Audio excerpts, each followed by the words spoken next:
अगर मैं तुमसे यह कहूं कि यह संसार किसी भूल से नहीं बना, किसी पाप से नहीं बना, किसी अज्ञान से नहीं बना, बल्कि एक सचेत विस्मृति से बना है, तो उपनिषद कहते हैं एकमेवाद्वितीयम, एक ही है, दूसरा नहीं। लेकिन वे यह प्रश्न खुला छोड़ देते हैं, अगर एक ही है तो यह मैं और तुम कैसे दिखाई देता है?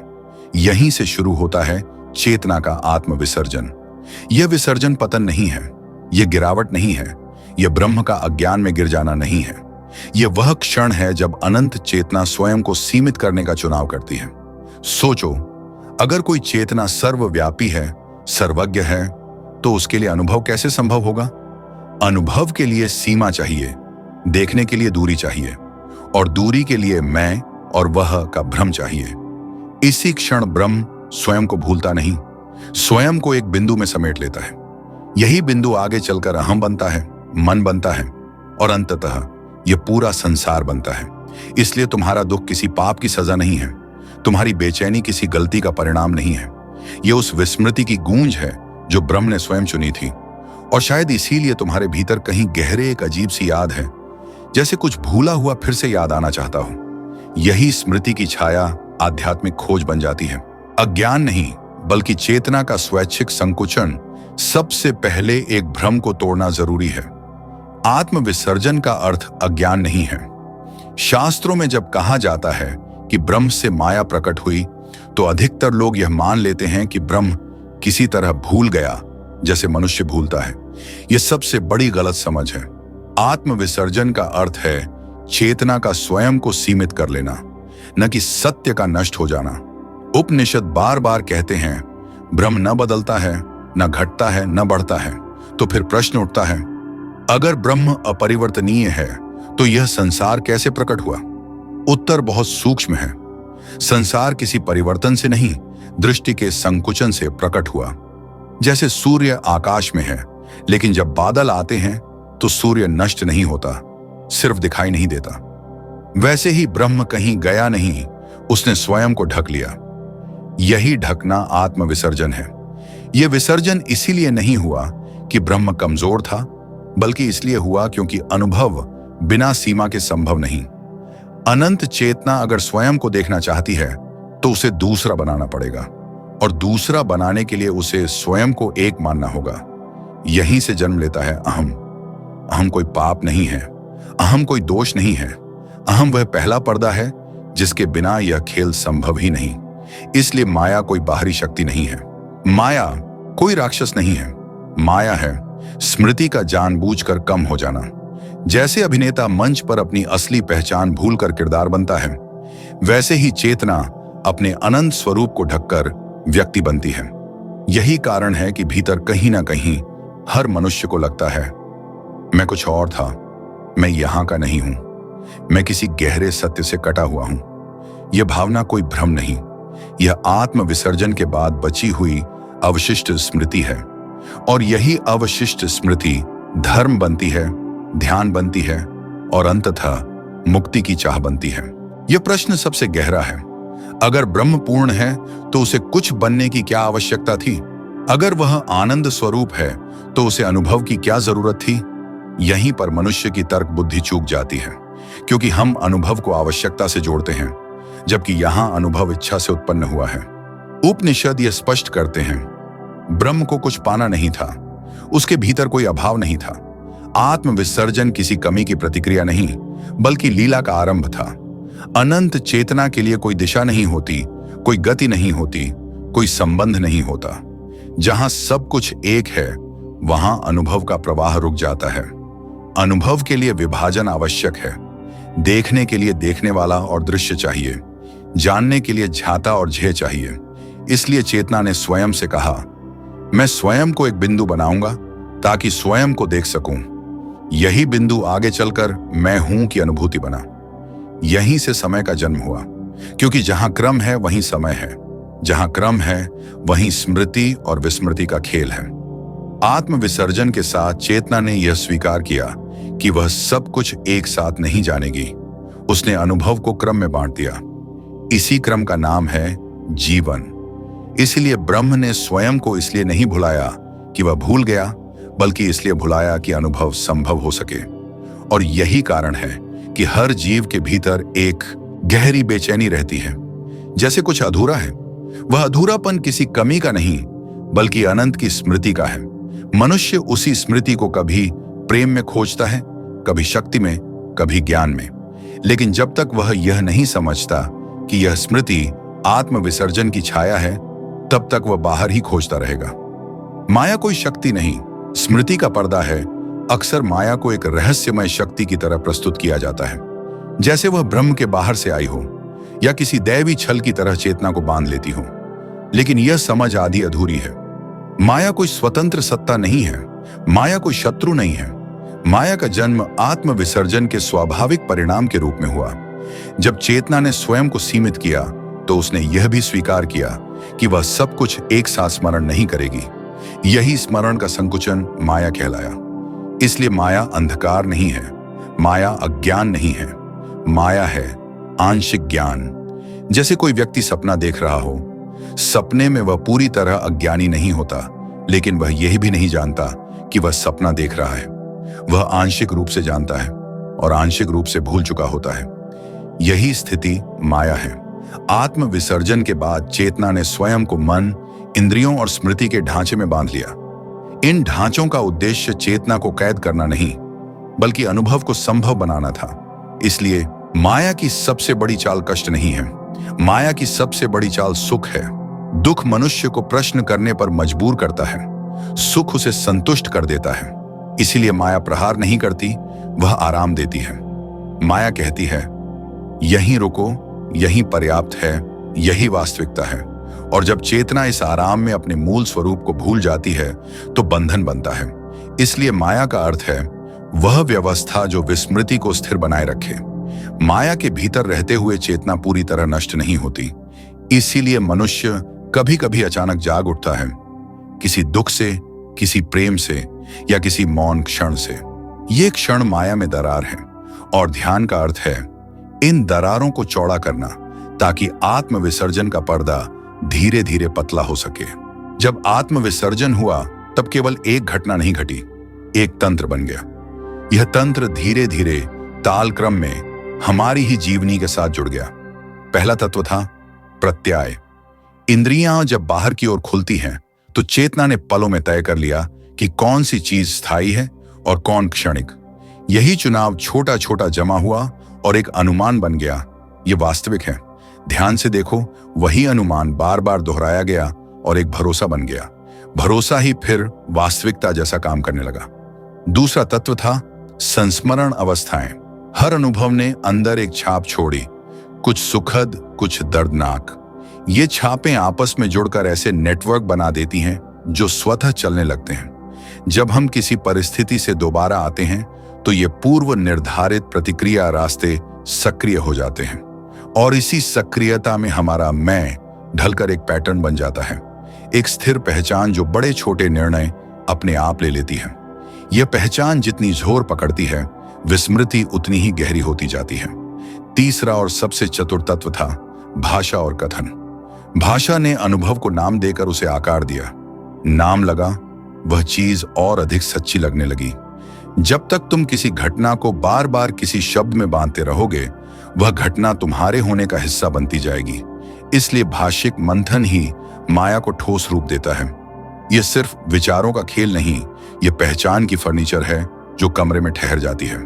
चौथा, समूह और संस्कार। समाज ने जो नियम, मूल्य और पहचानें सौंपी, वे तीखे उपकरण बनकर आए।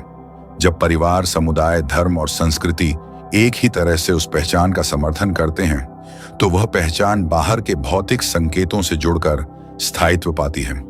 व्यक्ति को तब सुनिश्चित हो जाता है कि यही पहचान वास्तविक है, क्योंकि दूसरे भी उसी का प्रमाण देते हैं। पांचवा, शरीर का सम्मिलन। शरीर ने पहचान को अनुभव में रेखांकित किया। स्मरण केवल मन का नहीं, मांसपेशियों, प्रवृत्तियों और श्वास का भी होता है। जैसे जैसे कोई आदत दोहराई जाती है, उसका शारीरिक भाव भी जन्म लेता है, और यह भाव मन द्वारा किए गए फैसलों पर हावी हो जाता है। तब पहचान और अधिक अटल बन जाती है, यहां तक कि आत्मा की आहट भी इस मोटे आवरण में दबकर छुप जाती है। इन सभी परतों का संयुक्त प्रभाव यही है। माया सिर्फ पर्दा नहीं, पर्दा निर्माण का एक जीवित तंत्र है। यह तंत्र बारी बारी से यादों को गाढ़ा करता, भाषाओं में बांधता, शारीरिक आदतों में गढ़ देता और सामूहिक सहमति से उसकी वैधता पुष्ट कराता है। और जब तक यह तंत्र चलता रहेगा, चेतना की स्मृति केवल झालर झलक में ही आएगी, छिन्न भिन्न संकेतों में, कभी गीतों में, कभी सपनों के टुकड़ों में। पर यहां एक रोचक बात है, यह तंत्र पूर्ण नहीं है। दरारें हैं, पलटने की स्थितियां हैं, छोटे छोटे अचेत संकेत, अचानक एक गीत, एक दर्द, एक शून्य क्षण। ये वही दरारें हैं जहां से स्मृति मैल मुक्त होकर छन कर आती है। और अगर इन्हें ध्यान से समझो और आगे बढ़ाओ तो यह तंत्र अपने आप पतला होने लगता है, बिना हिंसा, बिना भेदभाव, सिर्फ प्रतिरोध के धीमे धीमे ढहने से। न पूरी विस्मृति, न पूर्ण स्मृति। मनुष्य की स्थिति ब्रह्म और पशु दोनों से अलग है। वह न तो पूर्ण विस्मृति में है और न ही पूर्ण स्मृति में। यही उसकी पीड़ा भी है और यही उसकी संभावना भी। अगर मनुष्य पूरी तरह भूल चुका होता तो उसके भीतर कोई प्रश्न नहीं उठता। वह जन्म लेता, जीता और मर जाता, बिना कभी यह पूछे कि मैं कौन हूं। और अगर वह पूरी तरह स्मरण में होता तो यह संसार उसके लिए सपने जैसा पारदर्शी होता। न बंधन होता, न खोज। मनुष्य इन दोनों के बीच फंसा है, इसीलिए उसके भीतर एक अजीब सी दोहरी अनुभूति रहती है। एक तरफ वह संसार को वास्तविक मानता है, संबंध, पहचान, उपलब्धि, भय। दूसरी तरफ कभी कभी उसे लगता है कि यह सब असली नहीं है, जैसे किसी गहरे सत्य से वह कट गया हो। यही द्वंद्व अधूरे आत्म विसर्जन का परिणाम है। मनुष्य की चेतना इतनी सीमित है कि वह स्वयं को व्यक्ति मान लेती है, लेकिन इतनी सीमित भी नहीं कि वह अपने मूल को पूरी तरह भूल जाए। इसी कारण मनुष्य को बेचैनी है, इसी कारण उसे अर्थ चाहिए, इसी कारण वह प्रेम में, ज्ञान में या ईश्वर में कुछ ढूंढता रहता है। यह खोज किसी कमी की नहीं, स्मृति की आहट की खोज है। जब कोई व्यक्ति पहली बार गहरे ध्यान में जाता है तो उसे शांति के साथ साथ एक अजीब डर भी लगता है, जैसे वह कुछ खो रहा हो। असल में वह कुछ खो नहीं रहा होता, वह उस सीमित पहचान को धीरे धीरे ढीला कर रहा होता है जिसे उसने मैं समझ लिया था। और जैसे जैसे यह मैं ढीला पड़ता है, वैसे वैसे आत्म विसर्जन का पर्दा पतला होने लगता है। इसीलिए आध्यात्मिक मार्ग मनुष्य के लिए आसान नहीं है। यह ज्ञान का नहीं, पहचान के त्याग का मार्ग है। और यही कारण है कि बहुत लोग सत्य के पास आकर भी वहीं रुक जाते हैं। ध्यान इसलिए काम नहीं करता कि वह तुम्हें कुछ नया देता है। ध्यान इसलिए काम करता है क्योंकि वह सब हटाता है जो जानबूझकर जोड़ा गया था। जब चेतना ने आत्म विसर्जन किया तो उसने स्वयं को खोया नहीं था, उसने स्वयं को ढक लिया था परतों में। मन की परत, स्मृति की परत, समय की परत और सबसे गहरी मैं की परत। ध्यान इन परतों को तोड़ता नहीं, ध्यान लड़ता नहीं। ध्यान बस मन को शांत होने देता है। और जैसे ही मन शांत होता है, समय पतला पड़ने लगता है, क्षण फैलने लगता है और उसी फैलाव में कुछ अजीब सा घटित होता है। चेतना को लगता है जैसे कुछ याद आ रहा हो, लेकिन यह याद किसी घटना की नहीं होती, यह याद स्वयं की होती है। इसलिए ध्यान में कभी कभी गहरी शांति के साथ अचानक डर भी आ जाता है, क्योंकि जो याद आ रहा है वह इस पहचान को हिला देता है जिसे तुम मैं मानकर जी रहे थे। उपनिषद कहते हैं, नायम आत्मा प्रवचनेन लभ्य। आत्मा न भाषण से मिलती है न तर्क से, क्योंकि आत्मा कभी खोई ही नहीं। ध्यान कोई खोज नहीं है, ध्यान एक हटाना है। ध्यान विसर्जन को उलटने की प्रक्रिया है। जब मन की पकड़ ढीली होती है तो आत्म विसर्जन का पर्दा अपने आप पतला होने लगता है। और जब यह पर्दा पतला होता है तो चेतना को अनुभव होता है, मैं कुछ और था, मैं हमेशा यही था। इसलिए सच्चे ध्यान में कोई दृश्य जरूरी नहीं, कोई मंत्र अनिवार्य नहीं, कोई कल्पना आवश्यक नहीं, क्योंकि जो सत्य है वह कल्पना से परे है और जो याद आना है वह पहले से भीतर मौजूद है। ध्यान इसलिए काम करता है क्योंकि वह भ्रम को नहीं बनाता, वह भ्रम को याद आने देता है। मुक्ति का नाम सुनते ही धर्म ग्रंथों में आनंद की छवि उभरती है, पर व्यक्तिगत अनुभव अक्सर इसका उल्टा दिखाता है। मुक्ति डर लगाती है, इसकी वजह सरल पर गहरी है। मुक्ति पहचान का अंत है और पहचान ही वह ढांचा है जिस पर हमारा सारा जीवित हिसाब चलता है। रिश्ते, भूमिका, आदतें, समाज में हमारी जगह। जब उस ढांचे का अंत संभव होता है तो भीतर एक मूलभूत असुरक्षा उठती है। मैं कौन रह जाऊंगा? दूसरी वजह यह है कि मुक्ति केवल नकारात्मक नहीं, बल्कि अनंत के साथ एक ऐसा मेल है जो पूरी तरह नया अनुभव लाता है। नया होने का भय मनुष्य का पुराना साथी है। तुम अपने पुराने सारे सही गलत, किसका हक, मेरा इतिहास, उन सब चीजों को खोते हुए देखोगे। यह खोना समझ में आता है कि मृत्यु जैसा लगे, न कि शारीरिक बल्कि पहचान का मरण। इसलिए शांत होना नहीं, भय होता है। तीसरी वजह, मन की कंडीशन्ड बंधन। मन ने वर्षों में जो सुरक्षा सिद्धांत बनाए हैं, मुक्ति उनकी वैधता को चुनौती देती है। मन कहता है यहां तो जीने का तरीका है, अगर यह खत्म हुआ तो तुम असुरक्षित हो जाओगे। इसलिए मन अक्सर आध्यात्मिक अनुभव के पास आते आते पीछे खिंचाव करवा देता है। वापस आओ, पहले के ढांचे पर लौट आओ। चौथी वजह, सामाजिक और नैतिक परिणाम। मुक्ति व्यक्तियों को समुदाय की अपेक्षाओं से अलग बना देती है। रिश्ते, जिम्मेदारियां, पहचान सब बदल सकते हैं। कई लोग यह सहन नहीं कर पाते कि उनके अंदर जो बदल रहा है वह बाहर के संबंधों को भी बदल दे। अंत में मुक्ति का वास्तविक रूप अक्सर अत्यधिक सादा और निर्खेंद्री होता है। कोई झलक, कोई उत्सव, सनसनाहट नहीं। यह अनुभव कुछ लोगों के लिए रिक्तता जैसा लग सकता है, इसीलिए वे उसे डर के रूप में पढ़ लेते हैं। इसीलिए सच्ची मुक्ति में कदम रखने के लिए साहस चाहिए, अपनी पहचान का त्याग, समाज के मानकों से दूरी और उस अनजान में भरोसा। यही कारण है कि कई बार गुरुओं ने गरिमा और धैर्य के साथ अगली पीढ़ी को मार्ग दिखाया, क्योंकि मुक्ति जाना आसान नहीं, पर लौटना भी असंभव नहीं है। अंत में एक ऐसे रहस्य से सामना होता है जो सुनने में विरोधाभासी लगती है। कुछ चेतनाएं याद आ जाने के बाद भी फिर से भूलने का चुनाव कर लेती हैं। यह भूलना किसी अपरिहार्य दोष का परिणाम नहीं, बल्कि एक विकल्प है। ब्रह्म ने स्वयं को भूलने का निर्णय किया था ताकि अनुभव संभव हो। उसका यह स्वयं निर्णय अब भी कई रूपों में जारी रहता है। कुछ आत्माएं अनुभव की गहराई से संतुष्ट होकर वापस उसी खेल में उतरने का चुनाव करती हैं, न तुच्छता से, न मजबूरी से, बल्कि करुणा और रचनात्मक इच्छा से। यह विकल्प दो रूपों में दिखाई देता है। पहला, वे आत्माएं जो ज्ञान का अनुभव कर लेने के बाद भी संसार में बनी रहती हैं और जानबूझकर सीमाएं स्वीकार कर लेती हैं ताकि वे दूसरों को मार्ग दिखा सकें, बोधिसत्व प्रवृत्ति।